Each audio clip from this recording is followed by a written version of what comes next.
Hi everybody, I'm Evan Pollack from ExperienceDrums.com, and I'd like to make a small observation that I think will have big repercussions for your drum set playing. Did you know that wherever you go, you always have two friends who can help you play the drum set? Now you're looking around, what two friends am I talking about? I'm talking about these guys, your drumsticks. You're partners with these guys. And here's how the partnership works. You give the stick direction, and he follows. That's it. It's as simple as that. And you're saying, it can't be that simple. Well, let me show you how simple it really is. Okay, I'm going to flick my stick up. I'm going to flick my stick down. I'm going to flick it up. I'm going to flick it down. I'm going to flick it up. Big deal, right? Well, it is a big deal because take a look. I'm actually opening my fingers. And the stick is going all by itself in the direction that my wrist is sending it. I'm not babysitting the stick, which is incredibly liberating. Here's babysitting. I'm holding down real tight, lifting it up. Holding it down real tight, lifting it up. You don't have to do that. You just give it direction, the stick, and it goes where you want it to go, which means you spend less energy grabbing and struggling and a lot more time and energy can be put into listening and responding creatively to the music. So what I want to teach you guys today is how to hold the sticks so that you too can respond freely. So go grab a pair of sticks and come back and join me.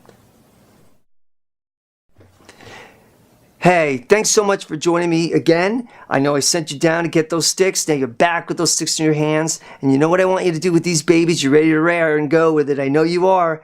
I just need you to put them on the ground because I need to show you how to hold the sticks without them in your hands. You see, you need to see actually how it operates without a stick for you to be free and natural. So here's the first place to start, okay? No sticks in your hands. You're going to take your arms and you're going to have them straight down at your sides. You're not going to push down. Just let your arms just relax to your sides. So I'm going to move my left arm right where the elbow is. And when I do that, it allows my wrist to be naturally relaxed. Check this out. It's just naturally just going back and forth like that. We want that because we need this wrist to be able to respond to the stick going back and forth in our hand. So here's our next step. We got to take our thumb and touch him to the first joint of our index finger. And when we do that, we see a hole right there. That's good. It means we're not tight. Next thing we're going to do is we'll take these three fingers and we're just going to fold them just like this.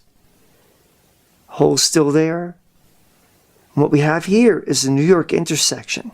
We have our thumb going this way and our index finger pointing towards the ground. It's very relaxed, just the way we want it. If you watch, you'll see it's just a very easy motion. My thumb touches the index finger. You can see the index finger face the ground.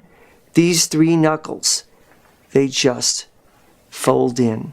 Listen to that word, fold in. Okay. That's how simple it is. And when you look at it, as my friend Marshall would say, it's like knocking on the door. Look how relaxed that is. Great. Now, we should put a stick in our hands. So I happen to play Vic Firth sticks. Here's a Vic Firth stick. I love Vic Firth sticks because they have a lot of models to choose from. They always feel good in my hands. But I love it too because of the guy's name. Vic Firth. V-I-C-F-I-R-T-H. The TH is the magic thing right here because it's placed a third from the bottom. And that's a great balancing point for your hand to go on.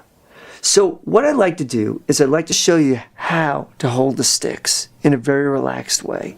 Right now with the stick really in your hand. Here I go. You have your wrist nice and relaxed. I'm going to take the stick and I'm going to put it 1/3 from the bottom right on the first joint of my index finger. I'm going to take my thumb and put him right over the TH on this stick. Once again, 1/3 from the bottom. What about those three fingers over there? I'm just going to take those middle joints and I'm going to fold them and have them touch the stick. Look, there's a hole right there. And that means that everything is relaxed. It means my wrist can move free. So it's very, very, very relaxed if you see it. I'm just putting my stick against the index finger, just gently putting my thumb against it, take these 3 knuckles, touch them to the stick. Great. And that's a beautiful way to hold a stick because I'm very, very, very free. And if you see that hole, you're in great shape. If you're not playing a Vic Firth stick, here's the rule of thumb, pun intended. Make a ray gun like this, okay? Right? Making a ray gun. And what you're going to do is you're going to take your thumb, place them on the bottom of the stick, and let your index finger just naturally spread out.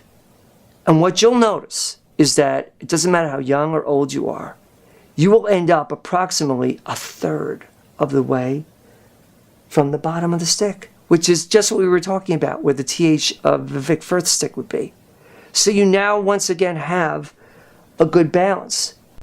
You just put your thumb right there, and you're in good shape.